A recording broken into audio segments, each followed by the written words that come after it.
How does $20 million in gold bars and millions more in cash just disappear from an airport warehouse in Toronto?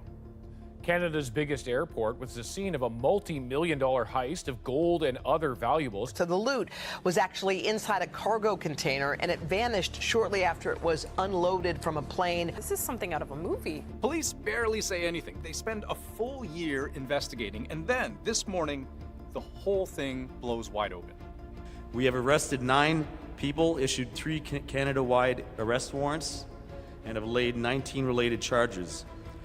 And as you will hear, we've interrupted the transportation of a large quantity of firearms intended for import here into Canada. So now we're talking gold, cash, and guns. We also learned this was an inside job. Air Canada employees were in on it. And the method, exactly how they pulled off the single largest gold heist in Canadian history, one of the biggest in the world, it was devastatingly simple. Let me explain. So I'm going to tell you the story as best as I can piece it together from court documents, on police news conferences, and our own reporting. It starts in Switzerland.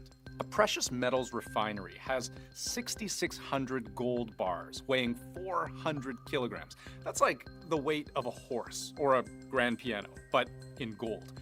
It wants to ship these gold bars to TD Bank in Toronto. We know this because they're listed as the consignee on the waybill. At around the same time, a Swiss bank is trying to ship cash, various currencies, various denominations, amounting to around $2.5 million Canadian to a Vancouver currency exchange. Both companies reach out to Brinks, the armored car guys, to handle the shipment. Brinks reaches out to Air Canada, books a flight.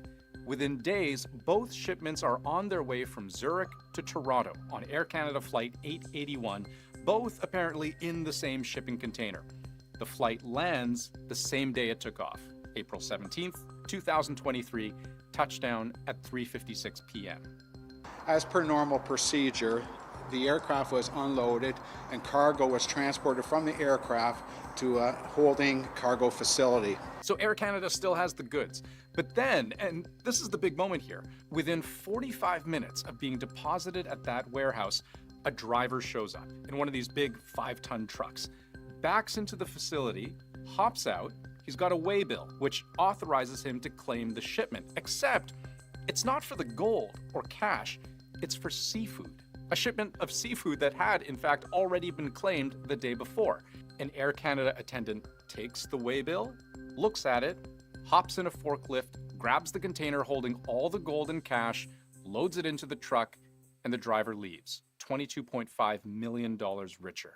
Now, this doesn't make any sense, right? And if you read the statement of claim, where Brinks is suing Air Canada for losing its cargo, they were also wondering, what the hell, you guys? No security protocols or features were in place to monitor, restrict, or otherwise regulate the unidentified individual's access to the facilities. They go on to say that Air Canada staff neglected to ask basic questions, made no attempt to verify the waybill's authenticity in any way, and that the theft could have been entirely avoided. The answer, turns out, there were 2 men on the inside, a manager and a warehouse employee. This waybill, yeah, it was phony. Yeah, it was for seafood that no longer existed in the warehouse, but maybe that didn't matter. It was just a piece of paper that looked official because, in a way, it was a duplicate copy printed off on an Air Canada printer. The driver presents it to the Air Canada employee. That employee delivers the gold and cash. The way police tell the story, this wasn't incompetence. This was everything going according to plan. When the real Brinks truck shows up 3 hours later, Air Canada employees try to find the shipment, except it's gone. 6 hours after that, they're like, damn, it's really gone. They call police, and the investigation begins. What follows is a lot of good old-fashioned police work.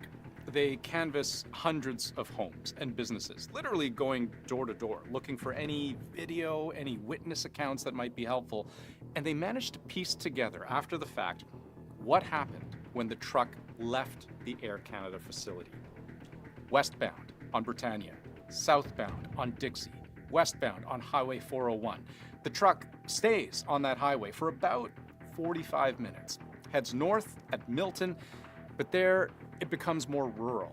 Fewer cameras, fewer witnesses. Police lose the scent. But not for long. Dozens of interviews and search warrants later, they pick up the trail. They're pretty sure they know who the driver is. They can't find him, but they find the truck. They also find these bracelets, which police believe is what the thieves turned some of that stolen gold into. They're almost pure gold, worth $89,000, smelted using these casts and molds.